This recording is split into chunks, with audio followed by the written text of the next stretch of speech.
Mae menter dalgylch asiantaeth yr amgylchedd Cymru wedi bod yn gweithio efo ffermwyr yn yr ardal yma i ddangos sut gall newidiadau bach wrth defnydd gwrtaeth yn seiliedig ar profion pridd ac anghenion tyfiant yn gallu fod o fudd i'r busnes ac i'r amgylchedd lleol. Wel, ar gau fel hwn, fyddan ni fel arfer yn cymeryd samplau ar draws y cae mewn siâp W.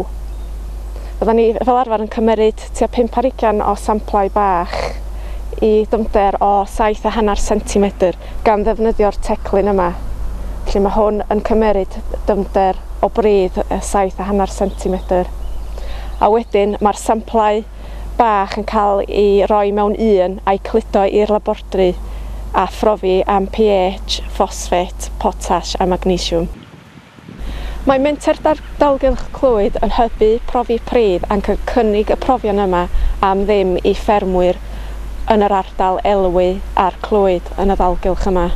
Gall fferm fel hon arbed rhyw 2,500 o gostau ac efallai mwy os ydy'r fferm tipyn mwy na hon. Unwaith mae'r canlyniadau wedi cyrraedd yn ôl, mae'r ffermwyr yn gallu gwneud defnydd o'r canlyniadau i weithio allan y faint o wrtaeth sydd angen a sut fath o wrtaeth sydd angen rhoi ar y tir. Mae cynllunio gwrtaeth yn gwneud synnwyr oherwydd does na ddim ormod o wrtaeth yn cael ei roi ar y tir. Mae hyn yn o fudd i busnes ac i'r amgylchedd a bywyd gwyllt. Mae cael ddigon o storfa slurry dros y gaeaf yn allweddol i cynllunio gwrtaeth. Mae hyn yn arbed gorfod rhoi slurry allan dros y gaeaf. Mae rhoi'r slurry dros yr amser tyfu yn golygu fod y planhigion yn gwneud defnydd o'r gwrtaeth a does dim colliant i'r amgylchedd neu fywyd gwyllt. Mae ffermwyr hefyd yn gallu gwneud defnydd o'r wrtaeth sydd mewn slurry, gan fod slurry yn cynnwys ffosfet, potas a magnesiwm. Mae chwistrellu slurry yn lle defnyddio plat sblasio yn golygu fod fwy o nitrogen yn cael ei ddefnyddio gan y planhigion, gan fod y slurry yn cael ei roi yn agos at gwreiddio'r planhigion. Mae hyn yn golygu mwy o nitrogen i'r planhigyn a llai yn cael ei golli i'r aer fel ammonia. Dros y 2 flynedd diwethaf, mae yna dros 100 o ffermwyr wedi cael eu profi pridd am ddim gan y menter dalgylch clwyd.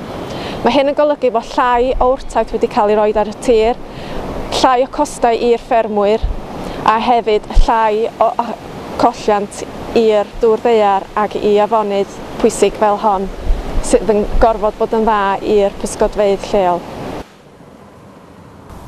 Fenw i di Gareth Hughes. Da ni'n ffarmio yn fama ar hyd y noes. Oedd yn had yma ymlaen a'n haid o'i flaen o. Da ni'n godro 60 o wartheg a 20 o ddilynwyr. 2 flynedd yn ôl ar ni mynd i fewn i sgîm efo Nicla i gael testio rei o'r cie. Rhaid i weld faint o potas a ffosfeit sydd yn nhw. A ddaru hynny yn sgogi fi mynd ymlaen i testio'r cie eraill. Mi sylweddoli wedyn bod yna ormod o lawer o ffosfeit a potas yn y cie. Wedyn nes i benderfynu rhoid yr slurry pit yma fyny ar gost o 7,000 ar 20. Mae di newid y mywyd i'n llwyr, dos e ddim byd bod angen cario slurry yn y gia yn y misoedd glypa. Rwan da ni'n medru gadw fo tan y gwanwyn a roi ar y cie sy'r i lyb nes ymlaen yn yr ha.